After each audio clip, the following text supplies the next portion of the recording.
The following is a production of the University of Minnesota.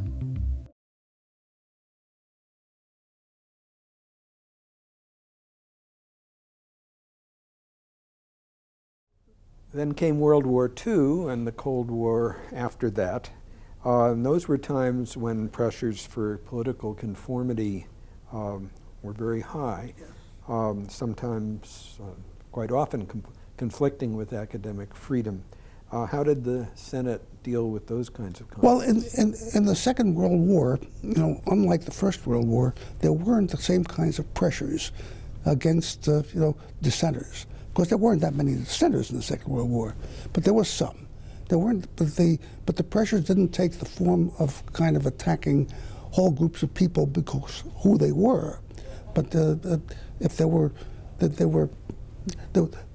didn't lead to what happened in the First World War, like limiting the right of the German department to teach German. That didn't happen. So that side of it was not a factor. But once the war was over, then, of course, the Cold War became a major issue.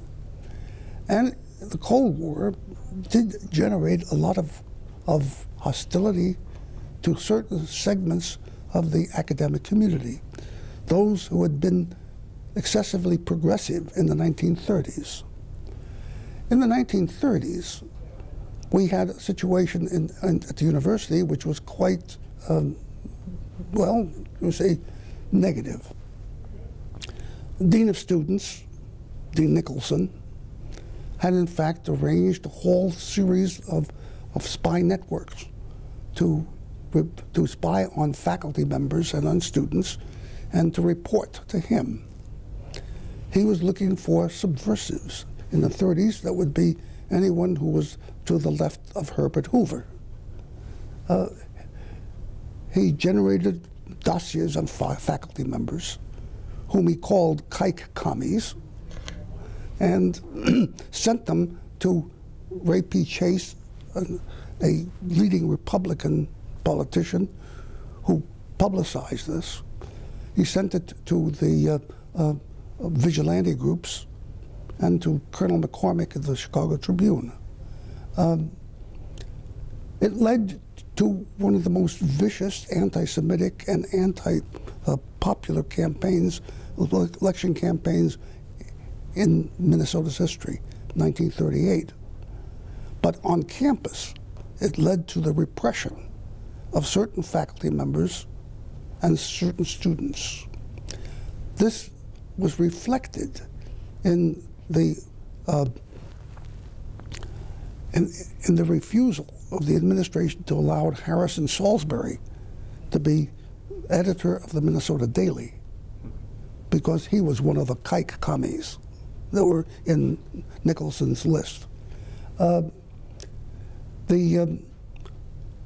Some of the most distinguished members of the faculty were on his list.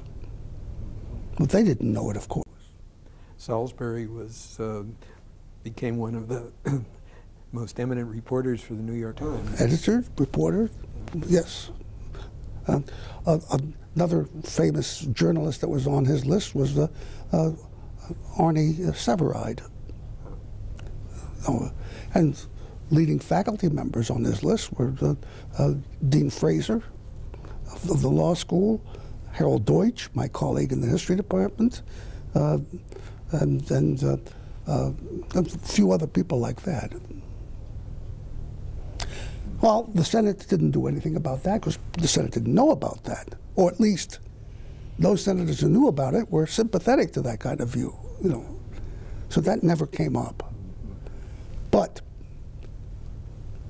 an issue did arise after the war, not during the Depression, after the war, when what Nicholson's targets during the 30s became, in effect, acceptable targets, because it turned out that many of these progressive left-wing that had sympathy with the Soviet Union were now, of course, marked as traitors, because the Soviet Union became the major enemy. The Red Scare was a major event in our national history, and the University of Minnesota did not escape that.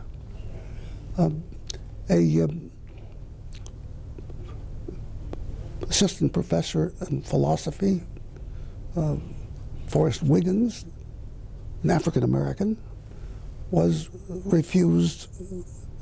dismissed without cause, being that he wasn't tenured, largely because he supported Henry Wallace in the 1948 election.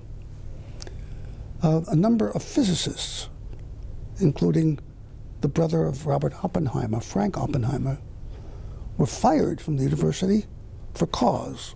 The cause being that they took the Fifth Amendment at the House Un-American Activities Committee hearings, and therefore were not, qualified to teach.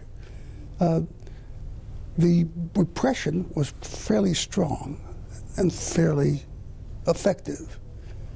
Again, the Senate did nothing. Again, the Senate did nothing for the simple reason that I think most faculty members agreed with the principle of repression, that these people were dangerous, they were radical, they were in fact subversive, and they didn't deserve to teach. The great philosopher Sidney Hook, in fact, wrote a book, in fact, saying that academic freedom is not being threatened by firing people like that. He said, controversy, yes. Conspiracy, no. Essentially, that was the view. But that was a failure, in my view, of academic freedom. Very much so. Do you think that the faculty who were elected to the Senate were among the more establishment faculty, or more of a cross-section the way we have it now? The Senate was not an elected body until the mid-50s or late 50s.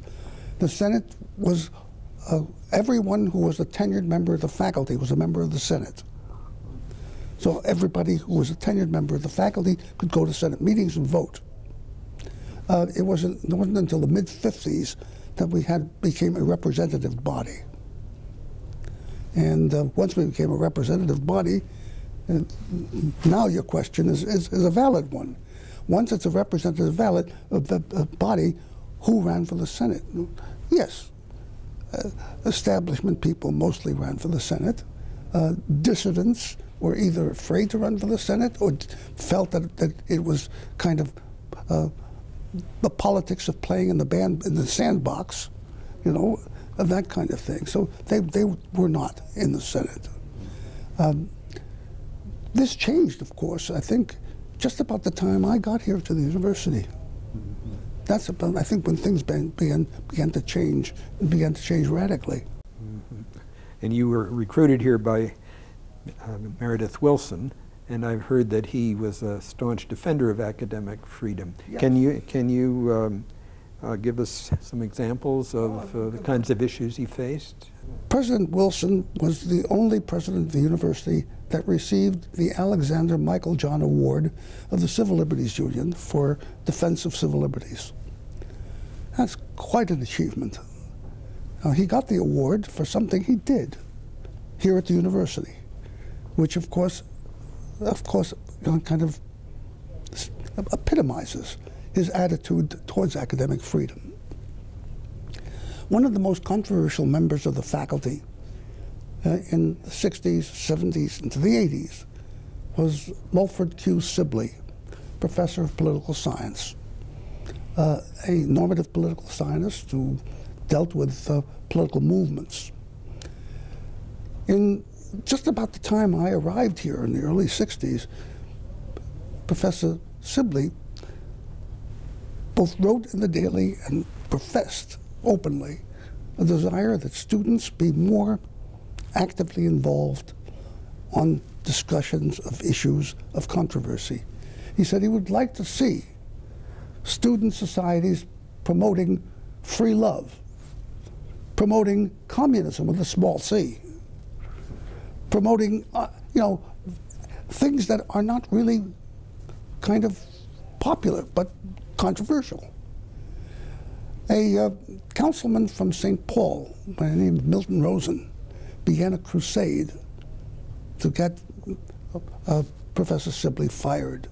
In fact, Councilman Rosen challenged Professor Sibley to a debate, which Professor Sibley, of course, happily accepted. And it was a televised debate, which was, of course, you know, I've never felt sorry for an enemy of academic freedom the way I felt for Milton Rosen. He was really destroyed, you know, completely ripped apart. And Mulford Sibley was a kind soul. He wouldn't rip anybody apart. He did it so nicely, so deftly, that even Milton Rosen didn't know he was being ripped apart. But the regents, of course, reflected the Milton Rosen view. And at a regents meeting, one or a few of the regents asked President Wilson, how do we go about firing Mulford Sibley? And President Wilson responded by saying, oh, that's very easy. The first thing you have to do is fire me. That was the end of the discussion. The end of the discussion. For that act, for that simple statement, fire me, President Wilson received the Alexander Michael John Award, and deserved it. Because, remember, this was done right after the height of the Cold War, when in fact the sentiments of academic freedom were not widespread in the academic world.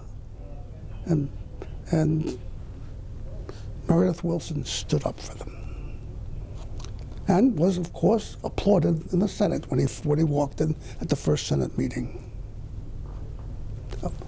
Right after that. Wonderful story. And the Senate had changed. Of course. Great, yes.